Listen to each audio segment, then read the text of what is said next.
Quick question, if you had to pick a favorite Daedric prince, who would it be?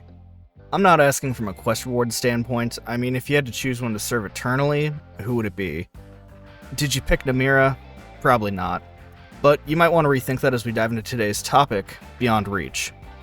Beyond Reach is a mod for Skyrim. It takes place in the Eastern Reach, so we won't be visiting Daggerfall.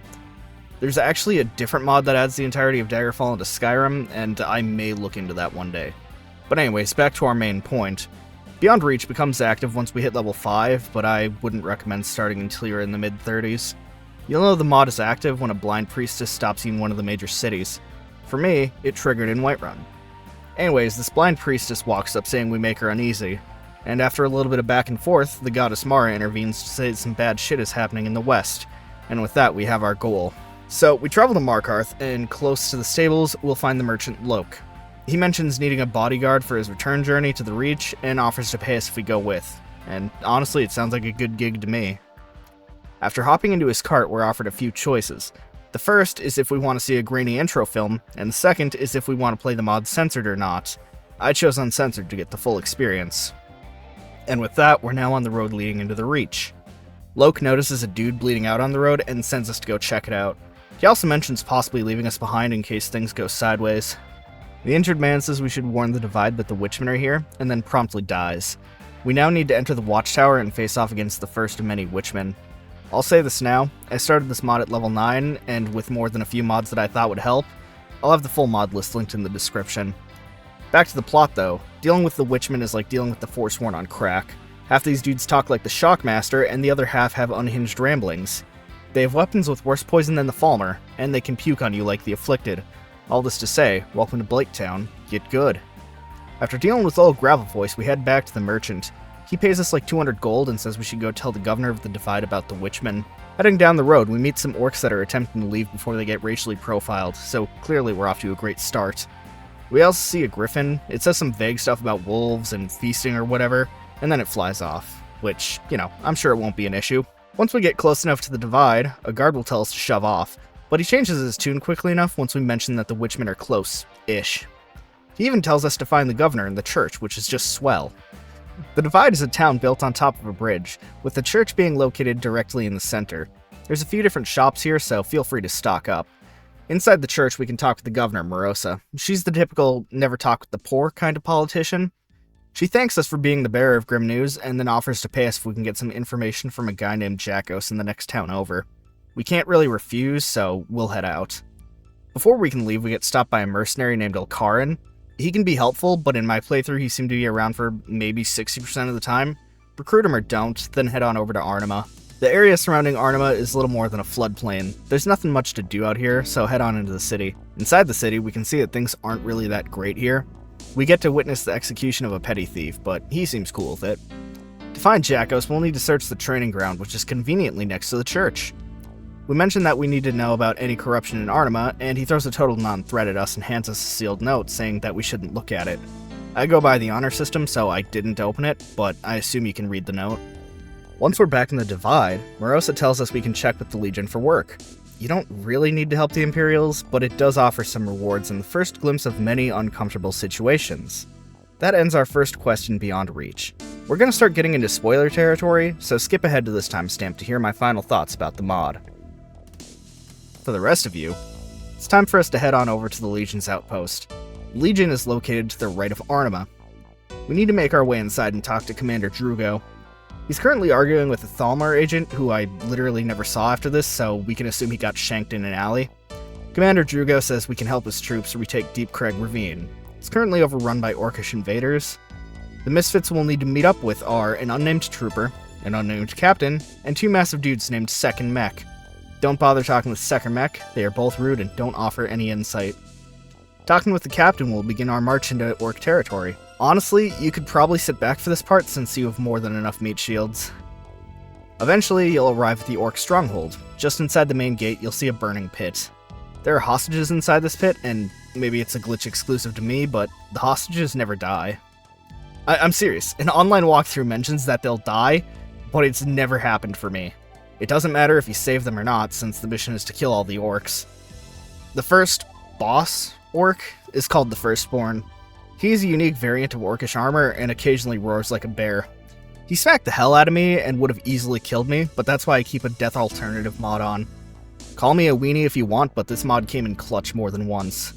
After the Firstborn is defeated, we can go after the raiding chief. I had some other priorities and started searching for potions, and by the time I was done looking around, the orc chief was nearly defeated, so I got the final hit in and claimed the kill. Our objective then updates to search the tower. We find a singular living prisoner. She seems glad people finally arrived to help, but then immediately mentions non-consensual things happened. I'm not equipped to deal with that, so I immediately went back to Drugo for payment. For our troubles, we get a spell that enhances our allies' armor and like $500. He also hands us a note from the Lord of Arnima. The note basically says, "My shit got jacked, inquire inside." So heading into Arnima, this time we're greeted by the sight of an orc woman being beaten. I decided to mercy kill her, and then one guy got super racist towards me while everyone else had the vanilla, "Oh no, what happened?" reaction. Just past that is the Lord's Manor. It looks fairly normal inside until we get to the audience chamber, where the dude just has a torture rack in front of his throne. We can finally talk to the Lord of Shittown, Mortiphane. He says his necklace was stolen, and we need to track it down since we're good little errand boys. Our only lead is talking to the missionary in the local church. He basically gives us a whole rundown and then escorts us to the Spirit Stones. Think them like the port crystals in Dragon's Dogma. We can only teleport to 5 different stones, and the one we need is the Maw. I'll be honest here, I don't think you'll need to use these that often, and at a certain point they're completely closed off. Anyways, teleporting to the Maw Stone has us dropped close to the beast's burrow. Inside we find a lot of witchmen. We can also find an injured dude here that'll be in our debt if we heal him. I chose to help, but I guess you can ignore him. Further in the cave we'll eventually come across an enemy named Apostle. I'm a big fan of Berserk, so the name was kind of a giveaway for me. Beat down on the Apostle and it'll eventually burst into a bloody skeleton, and this enemy isn't really a joke. I've beaten it like 2 other times, but for whatever reason, this time around, it decided to be a massive pain. I'm going to show you a clip, and I want you to see if you can spot where the issue was.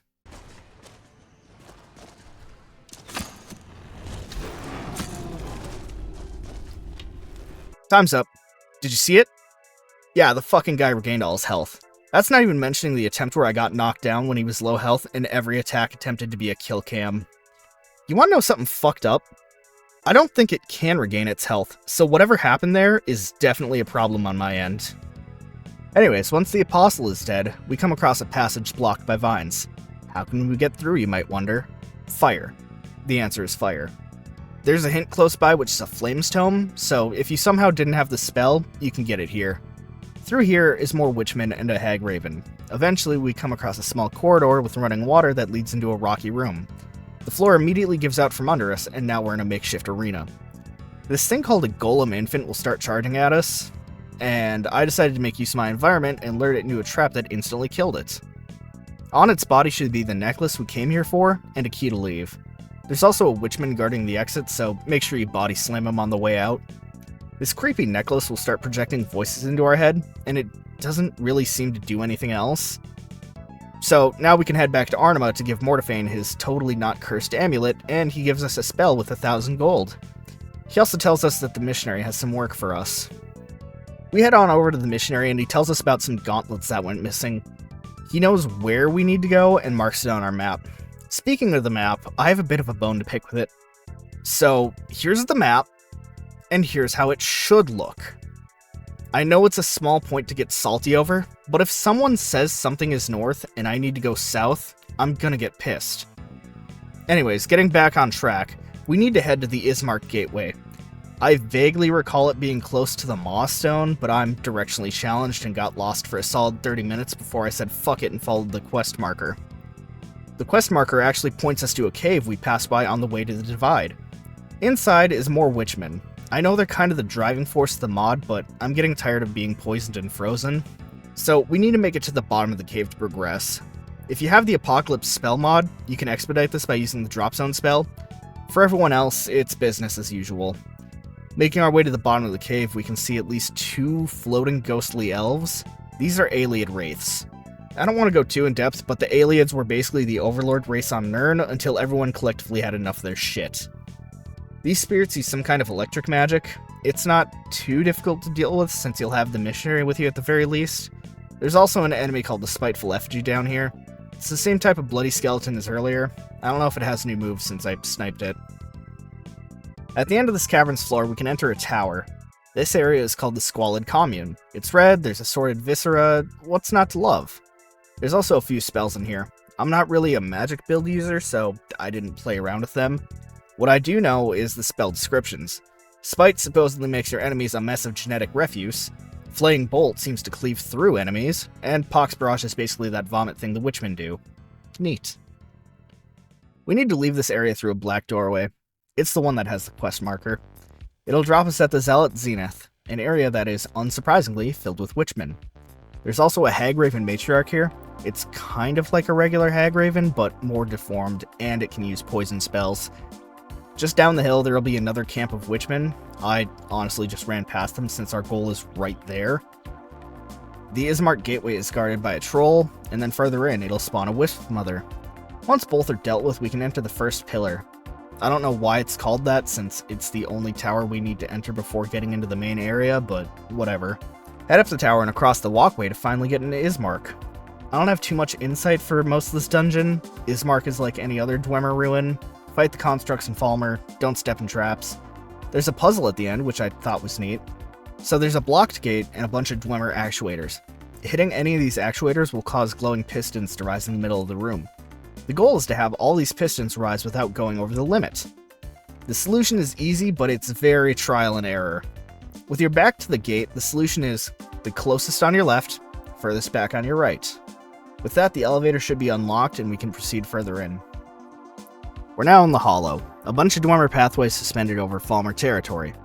There aren't too many enemies in this top part. The most dangerous is a single Centurion. Deal with any enemies and take a look around. There's a deactivated Oblivion Gate in here, but we can't do anything with that just yet. Eventually, while wandering around in this upper area, we'll find the Sentry. It's basically a Dwemer computer with text-to-speech capabilities. It thinks that we're its master, and as such, we can ask it if anyone else has been here. It's like, shit yeah man, went through that closed portal though. We're then told that to reactivate the portal, we'll need to activate some steam valves down below in Falmer territory. So, we've got our goal. Following the quest marker to an elevator, we come across the first time we'll be forced to fight on our own. Literally none of our followers will go down the elevator with us, so play it safe. There's both Falmer and Chores down here. You can activate a Centurion by pressing a button that's close to the elevator. It might clear a lot of them out. Alternatively, it could also get overwhelmed, so keep that in mind. It was around this time where a different mod bit me in the ass, Immersive Creatures. Don't get me wrong, it's a good mod that keeps me on my toes, but finding a boss level Falmer wasn't on my bingo card. After clearing this area of enemies, we can safely activate all three valves. If you're unlucky enough, your allies might have rubbed their brain cells together enough to teleport down here now that it's clear. We can head back up to the Sentry now, and it'll activate the gate. Outside of the Oblivion Gate, we can hear that one zombie noise from Half-Life. It caught me a little off guard, but considering where we're going, it's pretty fitting. Near the portal, we find ourselves in an area full of blood and corpses. We proceed up a ramp and interact with a corpse called the Wanting Stillborn. It has the gauntlets and a note that basically says, yeah, this is where I want to be. There's nothing else for us to do here, so we can leave. Except we can't. We get stopped by a demon named Wayward Ego. And damn, that's a really fitting name. It may call us the Liberator, but a lot of what it says seems kinda narcissistic, and then it just runs off. So I hope releasing a demon into the world won't come back to bite us. That's foreshadowing, by the way. Back out in the normal world, the missionary says he saw a demon run past, but he decided to hide. We can finally head back to the church in Arnima and toss the gauntlets at the priest there. He's like, good job, guy. I need you to play third party and listen to a very public argument. Like, okay, bro. So we do that. Mortafane loses his shit and chews out an emissary sent by Morosa. Talking with the priest after that starts our next major quest, where we need to find the descendant of their legendary hero, Matos. We're told to go through the Evermore sewers to find a small village named Tabandra. I think you could just go through the city if you did a side quest, but there's no downside to traveling through the sewers. So we head east, and just past a gate, we're met with a pretty nice forest. Oh, and some sick guys getting lit on fire. This part of the map has a lot of afflicted. They aren't really a threat since they keep to themselves. Down by a small river, we can find some houses, and just past them, built into the cliff, is the sewer entrance.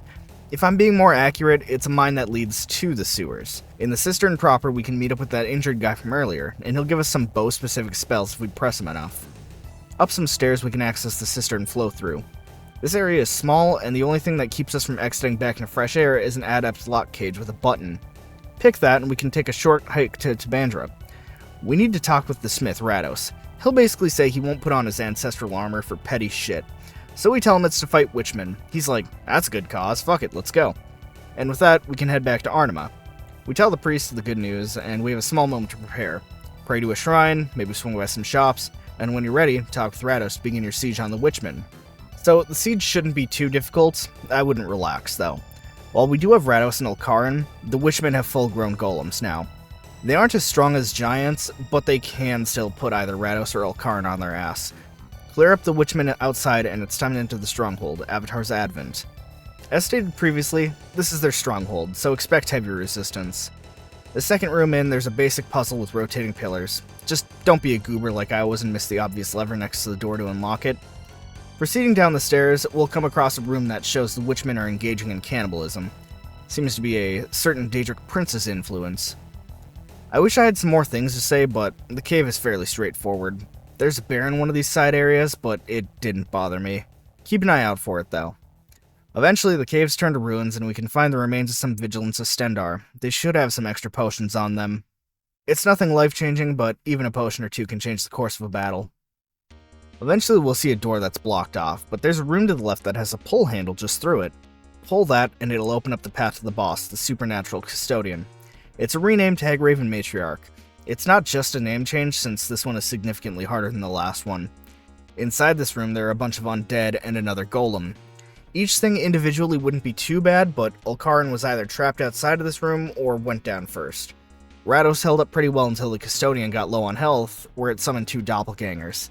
While they were busy beating on him, I attacked from behind. You know, like a hero. Once the fighting is over, you can head up to the altar and loot the chest before pulling a handle to open up the door and secure our exit. The path leading back through Avatar's Advent is blocked, but there was another door close to the previous handle that should be open now. That's our way out. There's another large gate, but it has a pull chain next to it. There's a couple of Draugr in here, beat them and we can finally leave. We actually emerge right next to Zealot Zenith. Our goal update is to help with finishing the Witchmen off. Jakos was leading a secondary group this way since their main force was going to be focused on us, and I'll be honest, I didn't help them fight since the Witchmen were still kind of cleared out from when I went to Ismark. Anyways, we talked to Jakos for a little bit and he mentions the Ustase are coming, convicts turned militia. He seems to be less than pleased about that. Our conversation ends there since some fucknut decided pissing into a giant spooky red hole was a good idea. It might have been had some giant skeleton not popped out and bit the dude's taint off. So this thing is a reskinned dragon. It's called Whisper. It summons poison meteors to crash down on us, and it has a blood vomit attack. Unfortunately, it is a reskinned dragon, and we have a small army with us, so it's literally not a problem. Treat it like any other dragon encounter and get on with your day. Jakos mentions that we should talk to the priest in Arnima, since a rumor he heard might actually be true, so begins our backtracking adventure. Talking with the priest in Arnima has him saying Mortafane might be involved with the Daedric Prince Namira, but he can't be sure, so he sends us to Evermore to talk with the Archbishop. I still didn't feel like doing side quests, so I entered Evermore through the rear and made my way up to the Archbishop. This jackass says, maybe the Namira shit is true, I don't know. He then tells us to talk to Morosa, since she'll be attempting to get Mortafane arrested now. So you know what that means. We need to wobble our chubby asses back to Arnima. Before heading back to Arnima, I'd recommend upgrading your gear and buying whatever you can, since you won't have another chance to do so for a while. Once you're prepared, head on back to Arnima and just see how things unfold.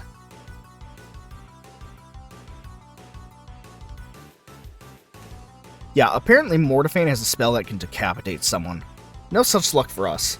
We'll need to chase this shitbird down, but before we can reach his manor, we have a confrontation with Second Mech.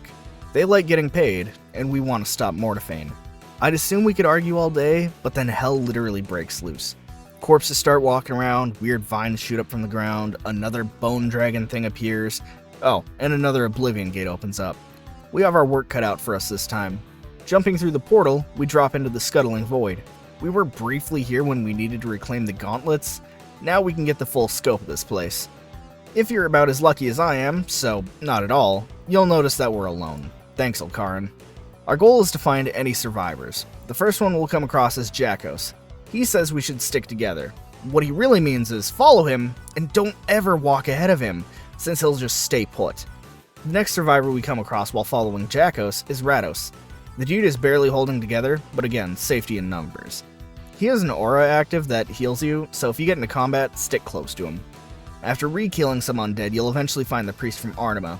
The priest says that we can only escape one way, and that's by getting to the top of the tower to yoink the sigil stone. Jakos then gives us the optional objective to save everyone we can. I decided to do that since it's the right thing to do. You may notice the destroyed village here. I really suggest not going in. There was no payout aside from seeing an NPC earlier than normal, and I almost got my body flattened by a giant burned lady. 1 out of 10, do not recommend. So heading off to save NPCs, the first we come across is Sek. I didn't find Mech in here. We mentioned finding survivors and he temporarily follows us. We can also find a group of unnamed soldiers, and that's about it. So lead them back to Jakos and talk with him to commence the march up to the tower. The march up to the tower is a little uneventful. There's only a few zombies and one of those skeleton things. When we get to the door, Jakos has the most amazing revelation. The door is locked. So it's up to us to work our way through a cave to unlock the door. This cave is basically enemy free. It's also very linear, so going upwards eventually leads us to the front of the tower. We can clear some vine-entangled bodies from the door, which conveniently unlocks it, but our genius allies won't automatically enter, so we need to leave and talk with Jakos. He says the king will reward us, and then he leads everyone inside the tower. There aren't really any new enemies unless you count the more corporeal form of the Ayleid Wraiths, the Ayleid Warden.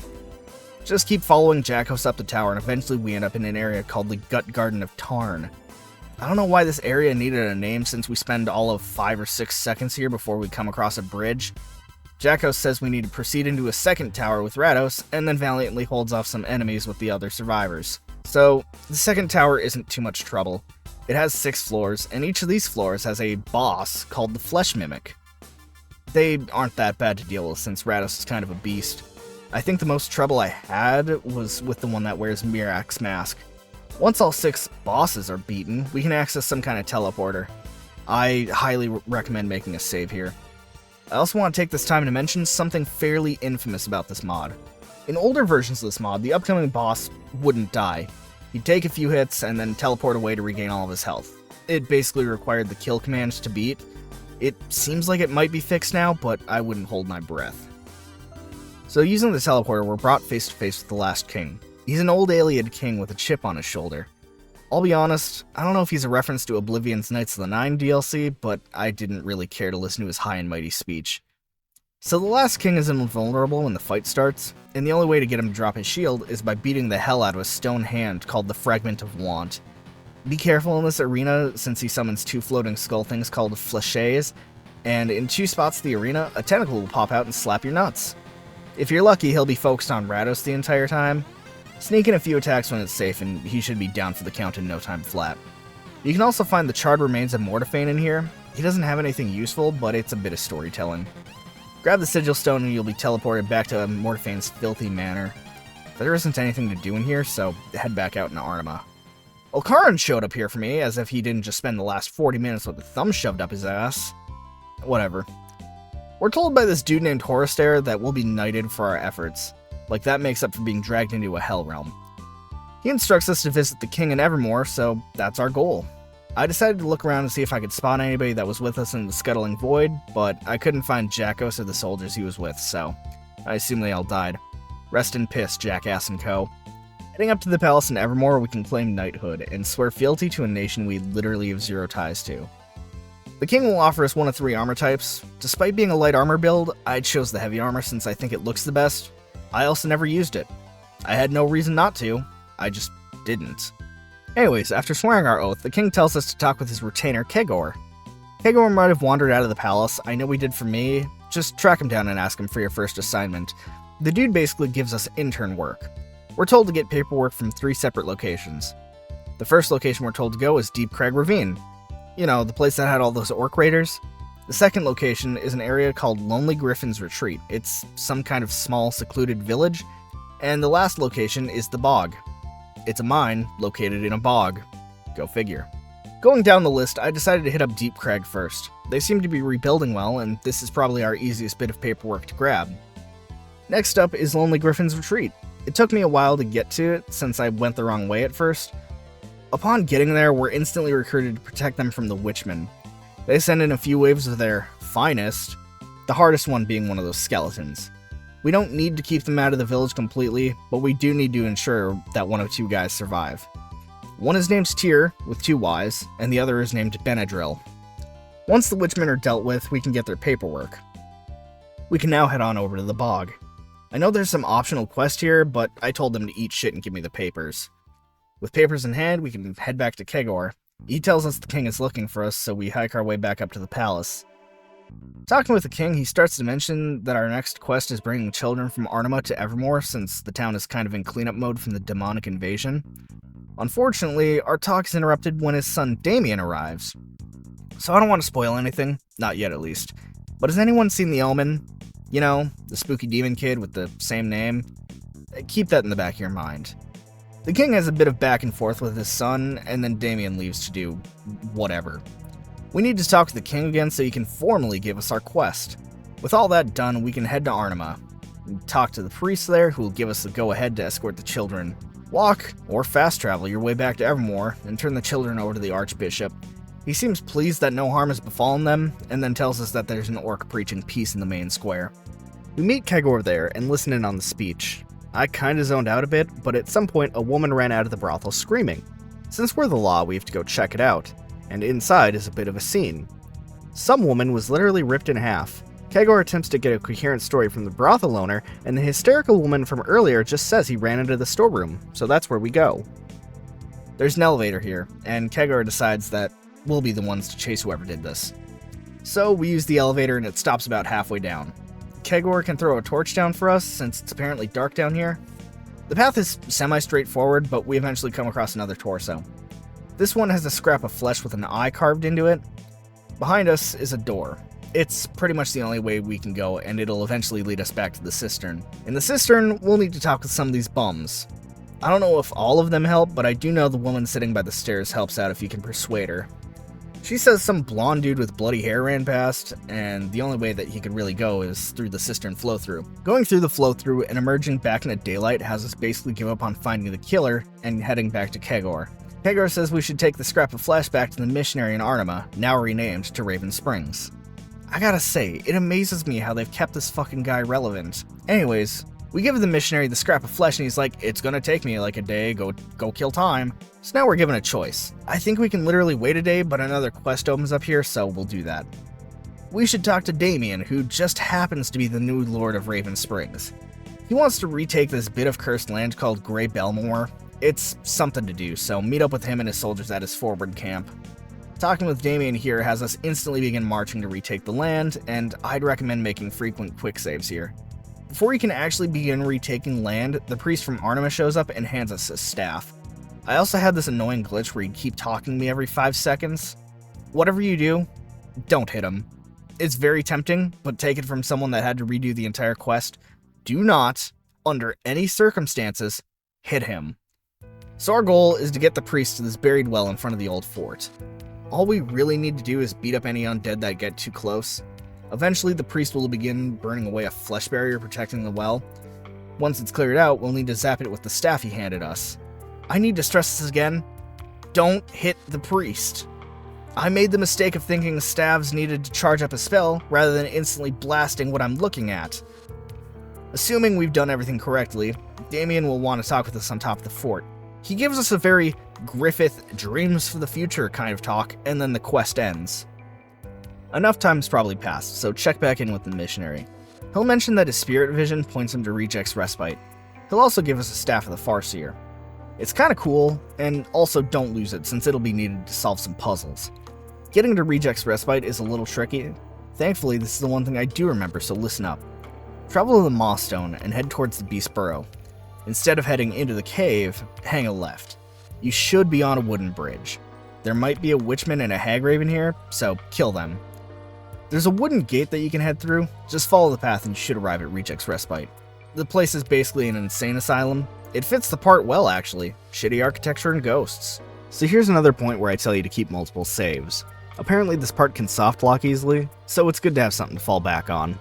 Stepping into the Reject's respite, we're met with a locked gate. We need to head up to the second floor and find a lever. Thankfully, it's literally in the first room we can see, puzzle solving at its finest.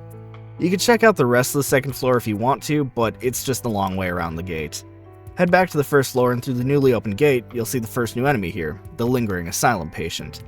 They're just magical looking skeletons, nothing too fancy. Just past here is a wall cage that requires a key. It'll also trigger a new quest called Gestalt. Start following that quest since it's required to progress through here. We'll need to enter the mortal ward. Like any other basement, we gotta deal with some paranormal shenanigans. The first thing we're greeted with is some subtitles asking if we're real and to free them. There's no voice line attached to that just yet, but proceed through the left path and we'll be in an amphitheater. There's nothing of interest in here at the moment, but keep this area in mind for later. Proceeding past here, we'll be in a hall that has a second staff the farseer, just in case we lost the previous one. There's only one way to go, so we head left and down a set of stairs, and pretty soon we're in a very loud corridor. Our health is going to start draining, so we gotta equip that staff the farseer and shoot a pull chain through the wall opening. Once we're out of that hall, we can check either of the side paths. There isn't really anything useful, but one of them has a bloody patient skeleton that'll attack us. For progress, we're gonna head straight and through some cobwebs. Gotta stay on the upper floor though and head towards the candles. In this small room, a wall cage on the right has a pull chain that'll open a door at the end of the connected hall. There'll be a second wall cage with a pull chain that'll open a room with a glowing skeleton. Taking its mystery item, the room is gonna start to fill with blood. But thankfully there's an opening in the ceiling. It's blocked off with some vines, so burn them before it gets too high, I guess. Once the room's completely flooded, we can access the room that's directly above. There's only a heart in here, so we just gotta blast it with our staff and head back down. A new door will be open to the right. Following this linear path and taking the first left, we'll be in an overlook area with a lockbox. This lockbox has the Asylum Master Key. We're gonna need that, so gotta nab it. Once we have the key, we can exit from either side of the lookout, and now we're on the lookout for candles on the floor again. We'll be heading down the stairs right next to them. There are more wall cages at the bottom, each having a pull chain, so literally pull all of them and we can head back to the stairs. The gate that was blocking the path back to the amphitheater should be open now. Heading in, it's, well, there's gonna be a mess of subtitles, there's no other way to put it. The back wall is gonna disappear and some tendrils pop out. This is a boss fight, quotation marks. What you have to do is smack the tendrils until the message, "The artery suffers" 4 pops up in the corner of your screen. Then we gotta smack the main body until it sinks into the ground a little. Rinse and repeat. If we take too long, it'll spawn some of those spiteful effigies. But pro tip, if one of them gets stuck, then it can't summon more. So once this boss is beaten, then we can head back to the main area to talk to some red ghosts. They'll thank us and give us the key to open that locked wall cage from earlier. Head back and open that now. There's yet another pull chain that'll open the gate next to us. This next area seems to just be an ice cave, and our quest marker points at a stone wall. Like most other puzzles here, we just gotta blast it with our staff and proceed through the newly placed door. I should mention, this might be the part that soft locks, so make a hard save since you don't want to redo this part. We'll now need to search a bunch of different rooms. I say search, but really we're just looking for levers and pull chains to advance. Somewhere in the middle of this, we'll start getting chased by yet another bloody skeleton. This one named the Wayward Brother. We can't actually kill or hurt this one, so we need to trigger the last 2 search objectives while avoiding getting our taint slapped. Assuming we did everything in order, a bunch of doors should fly open and we'll be knocked out for an unknown amount of time. Once we regain consciousness, we can check out all the doors and their placards. It's basically SCP in here. All we can really do is move forward to the back wall and clear away more of those vines. Through the back wall, we can actually enter the Domicile of Tears. It's a separate part of that cave from way earlier in our journey. There are some witchmen in here, so we gotta wipe them out. Eventually we'll end up in the Squalid Commune again. What? You thought we were done with Demon Realm shit? Not yet. In the Squalid Commune, we can head down some stairs, but we shouldn't exit through any of the black doorways. Just chill out for a second, and a doorway will appear by the stairs that we were just on. This doorway will lead us to a deep cave area where we need to sit close to Mara's light. She'll be vague about not reaching every person that lives in the Reach and how they fell to Namira. We'll also need to break some barricades while following along, since we need something to keep our attention while we walk. Eventually we make it to the end, and our quest log updates telling us to ascend to a hill to find a way out. There was one of those wayward brother enemies that didn't seem hostile here. I don't know if it was actually hostile, but I still killed it since I'm not taking chances. At the top of the hill is a cage that acts like an elevator. We'll need to hop in it and make our way to my favorite part. The elevator rises until we're level with a mass of rocks in the shape of a head. It even has a little tongue bridge. Crossing the bridge, we'll meet up with the wayward husk. There's no good way of putting this. We're about to get monologued at for 10 minutes. I don't know if it's my whacked out ADD or whatever, but I just couldn't stay focused during this part. Even during my first playthrough, I had a hard time paying attention. Anyways, at the end of the path, we're told we'll have some vital choices to make, and then we get yeeted back to Deep Crag Ravine. Now, I know that was a lot to digest, so let's take a minute. We just finished the longest quest of the mod. Hell, maybe of the base game. Take a deep breath, grab a snack and some water, and buckle back in, since now we're in the home stretch. So we step outside the tower and listen in on Commander Drugo. He's talking with one of his soldiers about their newest orders to leave the Reach. Talking with him confirms this. The Empire said, fuck the Reach, y'all are going to Skyrim. And with that, we never need to talk with the Empire again. We are told to head over to Arnima to listen in on Prince Damien's speech. Arriving in Arnima, we can see that people aren't buying into it. Nothing too interesting happens, but we can talk to him afterwards. We have two options here. We can congratulate him, and he'll respond with, don't suck me off too much, but thanks, I put a lot of work into that. The other option is saying that we need to speak with him. He'll brush us off and say he's meeting up with some people to the west. Also known as fucking East. The priest should show up now and say that he really needs to talk with us, so follow his slow ass to the church. Inside, he'll say that the missionary basically had a total mental breakdown just from seeing Damien after he did that cold reading of the flesh scrap from earlier. Well, shit. I guess we need to go see what's up with the totally not possessed prince. There might be one of those stones that leads directly where we need to go, but I just fast traveled to Bandra and ran through the village to get to the quarry. Outside the quarry, we can talk with the wayward husk. He'll talk a little riddle, but we can cut straight to the point, and he'll tell us to kill the prince. Seems a little drastic, but alright, guess my day isn't complete without a little regicide. Personally, I talked with Damien, and he invited me for dinner with his very far away muffled associates. I'm not kidding. Maybe it's another error on my end, but no one outside of him could really be heard. Thankfully, they had subtitles. Make a hard save here, since there's apparently a choice here. At dinner, Damien will talk about his dreams for the future. I said I'd rather find a peaceful way to do things, and the guy threw a fit. I guess not wanting to be a bloodthirsty maniac is fucking criminal here. He tells his bodyguard Predothor to show me to the basement. I don't know about you, but I didn't sign up for a ditty party. Thankfully, that isn't what we're up to. Instead, we're kicked into a fighting pit, and now we need to fight Predothor. Thankfully, it isn't a difficult fight, especially with Alcaran.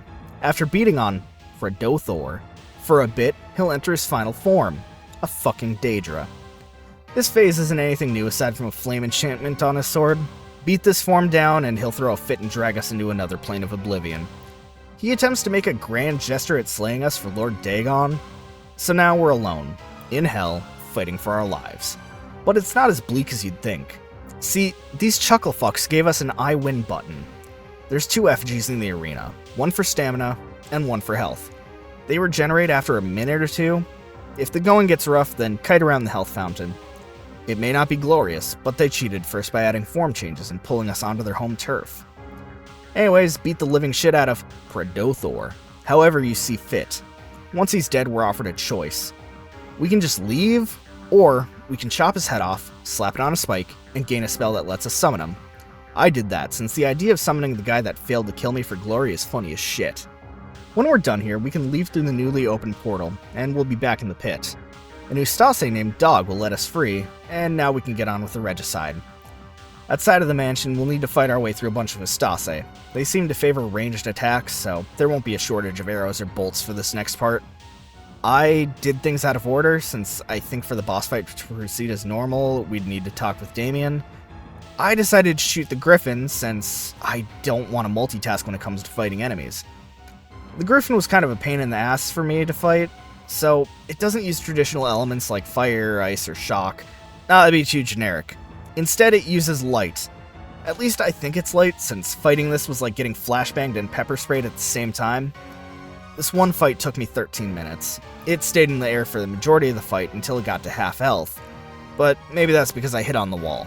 Anyways, fighting Damien, you'd assume it to be this big climactic battle, but it wasn't. It's kind of a letdown, honestly. I mean, he transforms once his health bar depletes, but even then it was kind of a joke. We're then pulled back into the scuttling void to talk to the wayward husk again. This time, there's less theatrics.